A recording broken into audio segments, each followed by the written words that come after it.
Assalamualaikum warahmatullahi wabarakatuh. Hai para pencinta catur dan para caturmania, selamat datang kembali di Legenda Catur Dunia. Turnamen papan atas Grand Chess Tour kembali digelar mulai nanti malam kawan. Setelah tahun 2020 yang lalu sempat ditiadakan karena pandemi. Edisi tahun 2021 ini akan diawali dengan seri pertama Superbet Chess Classic Romania. Kawan-kawan bisa melihat live streamingnya di chess.com TV atau di chess24.com. Tapi ini adalah permainan klasik kawan, pastinya kawan-kawan akan cukup bosan melihat live streamingnya karena akan cukup lama permainannya berakhir.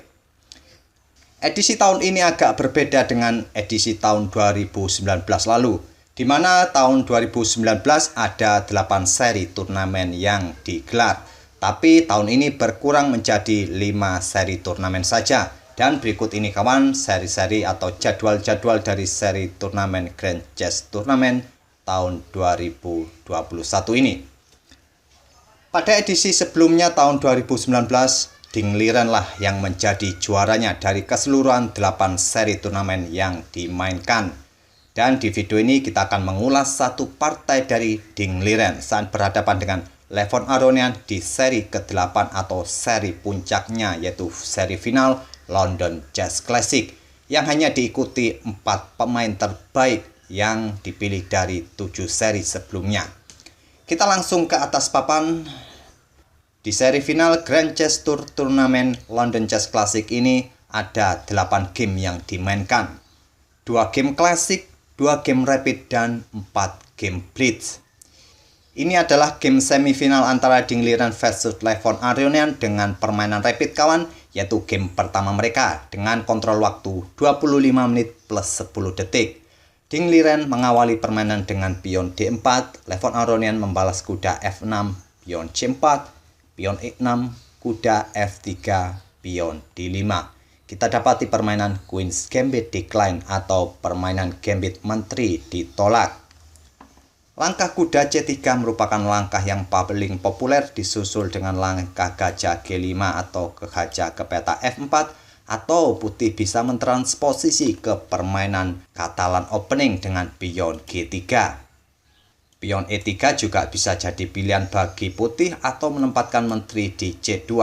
Di sini Ding Liren memilih jalur klasik kawan, kuda C3 dibalas gajah E7 dan gajah putih F4. Kita dapati variasi klasik dari Queen's Gambit Decline. Dan Levon Aronian melakukan rokade di langkah kelimanya. Ding Liren melanjutkan membuka diagonal peta terang dengan pion E3-nya. Selanjutnya kuda B lompat ke D7, lanjut atau balas Levon Aronian. Langkah-langkahnya masih cukup standar kawan. Dan di langkah berikutnya putih memainkan gajah E2 mempersiapkan rokade. Dan di sini hitam melanjutkan pion D pukul pion C4. Ding Liren tidak langsung pukul balik pion ini, dia memilih rokade terlebih dahulu. Barulah di langkah berikutnya bersiap pukul pion hitam C4 ini. Dan di sini Levon Aronian bermain dengan langkah pion A6, mempersiapkan pion B5 dihadang oleh pion A4 oleh Ding Liren. Selanjutnya Levon Aronian menempatkan kudanya ke D5. Mensentralisasi kuda untuk menyerang gajah petak gelap. Ding Liren tidak memindahkan gajah petak gelapnya, dia memilih pukul pion C4 dengan gajah, mempersilahkan kuda hitam pukul gajah, dan inilah yang dilakukan oleh Levon Aronian. Jelas tujuan Ding Liren mempersilahkan hitam pukul gajahnya di peta F4 ini kawan untuk membuka lajur E ke depannya yang akan ditepati oleh beteng walaupun dia mempunyai 2 pion yang bertumpuk. Memang secara teori kawan, pion bertumpuk ini harusnya dihindari oleh para pemain. Di sini Levon Aronian melanjutkan dengan pion C5 menantang pion pusat, tantangan diterima, dipukul balik oleh gajah, dan selanjutnya menteri ke E2. Mengosongkan peta bagi beteng F atau beteng A digeser ke lajur pusat. Hitam membalas dengan pion B6 memperkuat posisi gajahnya. Kalau dilihat dari struktur diagram seperti ini kawan, terlihat putih sedikit unggul posisinya, yaitu dengan kecepatan mengembangkan para perwiranya. Di langkah berikutnya bisa menggeser beteng F ke E1 atau beteng A ke D1, dan mungkin akan dibalas dengan langkah gajah ke B7 atau menteri menghindar ke peta E7 nantinya atau ke peta C7. Putih tidak perlu melangkahkan kuda kawan untuk menyerang gajah ini. Nanti putih akan kehilangan tempo untuk memberikan tekanan di lajur pusat dengan kedua betengnya nanti. Di sini Ding Liren melanjutkan dengan langkah menggeser beteng A ke D1 menepati lajur pusat untuk memberikan pressure di lajur ini kawan, dan hitam pun menggeser menterinya ke E7 menghindari satu lajur dengan beteng putih agar kudanya nanti bebas bergerak di langkah berikutnya. Dan Ding Liren menggeser beteng satunya ke lajur E. Selanjutnya pion G6 lanjut Levon Aronian. Ini untuk menghadang pergerakan pion yang mungkin akan didorong oleh Ding Liren di langkah berikutnya. Dan langkah kuda putih ke D5 lanjut Ding Liren mengorbankan sementara kudanya kawan. Jika kita mengkalkulasi beberapa langkah saja apabila pengorbanan diterima pion pukul kuda, hitam akan diuntungkan dengan pengorbanan kuda putih ini. Tapi jika kita lanjutkan sampai beberapa langkah ke depan kawan, akan jadi seperti ini jadinya. Dan putih nantinya akan unggul satu pion apabila pengorbanan diterima oleh hitam tadi. Di sini tadi Levon Aronian menolak pengorbanan kuda putih ini kawan. Dia menarik mundur menterinya kembali ke D8 dan selanjutnya kuda lompat ke G5. Ding Liren masih mengorbankan kudanya di peta D5. Kali ini pengorbanan diterima pion pukul kuda dan dipukul balik oleh gajah menyerang beteng di A8, beteng naik ke A7. Dan kita di langkah ke-18 ini sudah menemui momen yang menarik, momen yang menentukan bagi putih untuk melanjutkan tekanannya pada hitam.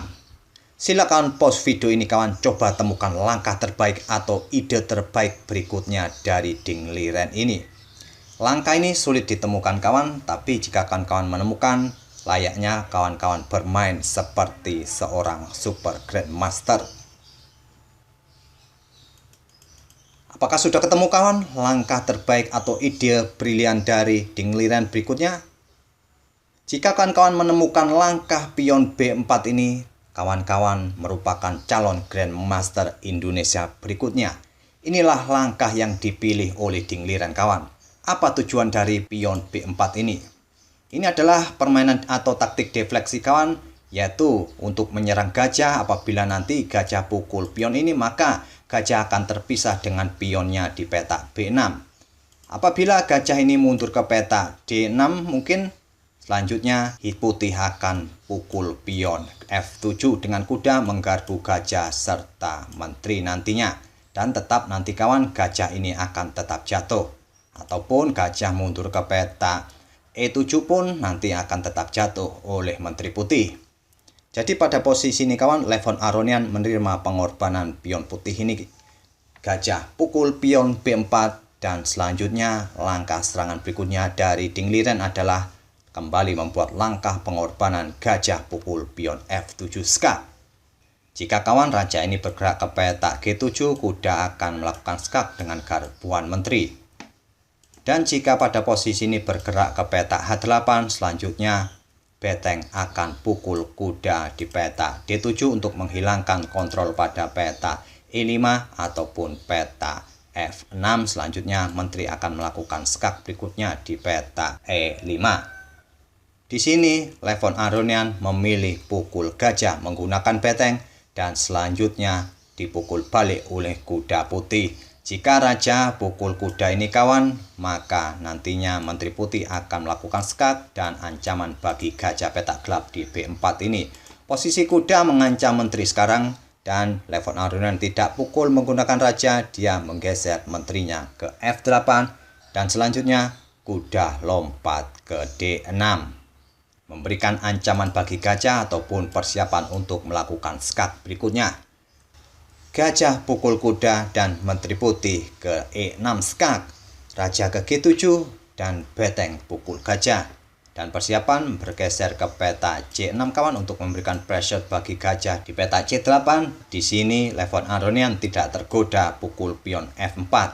Dia terlebih dahulu menggeser betengnya ke C7 untuk menghadang pergerakan beteng yang bergeser ke C6 tadi kawan, dan Ding Liren melanjutkan dengan langkah pion G3 melindungi pionnya. Menteri hitam ke F7 menantang pertukaran menteri, tantangan ditolak, Ding Liren memilih menggeser betengnya ke C6. Dan pada posisi ini apa yang harus dilakukan oleh hitam kawan? Apakah pukul menteri terlebih dahulu atau beteng putih terlebih dahulu? Manakah langkah terbaik? Apabila hitam pukul menteri putih ini kawan terlebih dahulu, maka nanti akan dipukul balik oleh beteng putih. Dan terlihat bahwa beteng putih di lajur C tetap memberikan pressure bagi kedua perwira yang memaksa pertukaran perwira nantinya. Dan nanti salah satu perwira hitam ini akan tewas oleh beteng putih. Jika gajah ke petak B7, beteng putih akan menggarpu kedua perwira nantinya. Di sini tadi Levon Aronian memilih pukul beteng terlebih dahulu, dipukul balik oleh menteri putih. Selanjutnya menteri hitam bergeser ke F8 untuk membackup gajahnya di petak C8 dari ancaman menteri putih, dan beteng putih digeser ke C1 memberikan pressure lebih. Tentu kawan, salah satu perwira hitam ini akan tewas di langkah berikutnya, dan kualitas perwira nanti akan dimenangkan oleh putih. Di sini Levon Aronian melangkahkan kuda ke C5 memutus koneksi antara menteri dan beteng putih. Menteri pukul pion B6 memberikan pressure atau ancaman bagi kuda. Kuda lompat ke E6. Selanjutnya menteri kembali ke C6 menyerang gajah. Kuda ke D4, menteri ke C7 skak terlebih dahulu, raja ke H6, barulah sekarang menteri pukul gajah. Tentu saja pertukaran menteri ditolak kawan, menteri hitam bergeser ke E7 dan beteng putih digeser ke D1, kuda ke F3 skak, raja ke G2, menteri hitam ke E4, bersiap memberikan discover check berikutnya. Raja menghindar ke H3 dan di langkah berikutnya ini Levon Aronian membuat langkah blunder kawan, mungkin dia sudah berada di ujung waktunya. Dia melangkah kuda D4. Setelah melakukan atau memilih langkah ini kawan, Levon Aronian menyerah. Karena ancamannya cukup jelas kawan, di langkah berikutnya akan terjadi skak mat dengan menteri ke petak F8, skak, raja ke H5 dan ditutup dengan pion G4, skak, mat. Mungkin pada posisi seperti ini tadi kawan, langkah menteri ke E7 merupakan pilihan terbaik untuk memperpanjang permainan. Tapi Levon Aronian tadi memilih langkah blunder, langkah kuda ke D4, dan dia pun menyerah di langkah ke-35 ini. Itulah kawan permainan antara Ding Liren yang sangat cantik. Tapi akhir-akhir ini kawan, Ding Liren terlihat permainannya agak menurun. Di beberapa turnamen terakhirnya, dia tidak pernah berada di papan atas, selalu terjebak di papan bawah klasemen. Sekali lagi kawan, jangan lupa nanti malam dimulainya Grand Chess Tour 2021. Live streamingnya ada di chess.com TV atau chess24.com. Tapi juga jangan dilewatkan kawan ulasannya esok di Legenda Catur Dunia. Kita akan bertemu di video berikutnya. Selamat berakhir pekan, sehat dan sukses selalu. Wassalamualaikum warahmatullahi wabarakatuh.